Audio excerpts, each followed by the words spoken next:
بسم اللہ الرحمن الرحیم۔ شروع اللہ کا نام لے کر جو بڑا مہربان نہایت رحم والا ہے۔ اے کملی میں لپٹنے والے، رات کو قیام کیا کرو مگر تھوڑی سی رات، یعنی نصف رات یا اس سے کچھ کم قیام کرو یا کچھ زیادہ، اور قرآن کو اچھی طرح ٹھہر ٹھہر کر پڑھا کرو۔ ہم ان قریب تم پر ایک بھاری فرمان نازل کریں گے، کچھ شک نہیں کہ رات کا اٹھنا نفس کو سخت پامال کرتا ہے، اور اس وقت ذکر بھی خوب درست ہوتا ہے۔ دن کے وقت تو تمہیں اور بہت سے شغل ہوتے ہیں، تو اپنے پروردگار کے نام کا ذکر کرو اور ہر طرف سے بے تعلق ہو کر اسی کی طرف متوجہ ہو جاؤ۔ وہی مشرق اور مغرب کا مالک ہے، اس کے سوا کوئی معبود نہیں، تو اسی کو اپنا کارساز بناؤ۔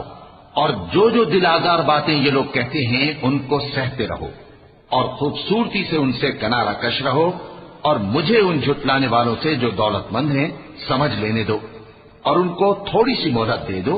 کچھ شک نہیں کہ ہمارے پاس بیڑیاں ہیں اور بڑی زبردست آگ ہے، اور گلے میں اٹکنے والا کھانا ہے، اور درد دینے والا عذاب ہے۔ جس دن زمین اور پہاڑ کانپنے لگیں اور پہاڑ ایسے بھربھرے ہو جائیں گے جیسے ریت کے ٹیلے، اے اہل مکہ، جس طرح ہم نے فرعون کے پاس موسیٰ کو پیغمبر بنا کر بھیجا تھا، اسی طرح تمہارے پاس بھی محمد صلی اللہ علیہ وآلہ وسلم ایک رسول بھیجے ہیں جو تمہارے مقابلے میں گواہ ہوں گے۔ سو فرعون نے ہمارے پیغمبر کا کہا نہ مانا تو ہم نے اس کو بڑے دردناک انداز سے پکڑ لیا۔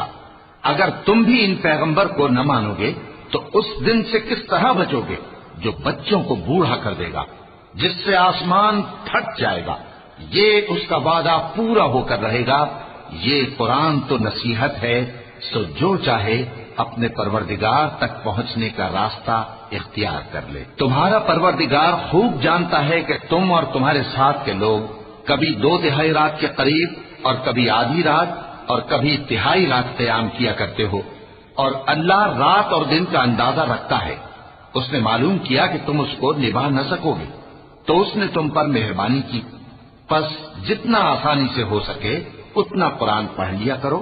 اس نے جانا کہ تم میں بعض بیمار بھی ہوں گے، اور بعض اللہ کے فضل یعنی معاش کی تلاش میں ملک میں سفر کریں گے، اور بعض اللہ کی راہ میں لڑیں گے، تو جتنا آسانی سے ہو سکے اتنا قرآن پڑھ لیا کرو، اور نماز قائم کرتے رہو، اور زکوٰۃ ادا کرتے رہو، اور اللہ کو نیک نیتی سے قرض دیتے رہو، اور جو عمل نیک تم اپنے لیے آگے بھیجو گے اس کو اللہ کے ہاں بہتر اور صلے میں بہت عظیم پاؤ گے۔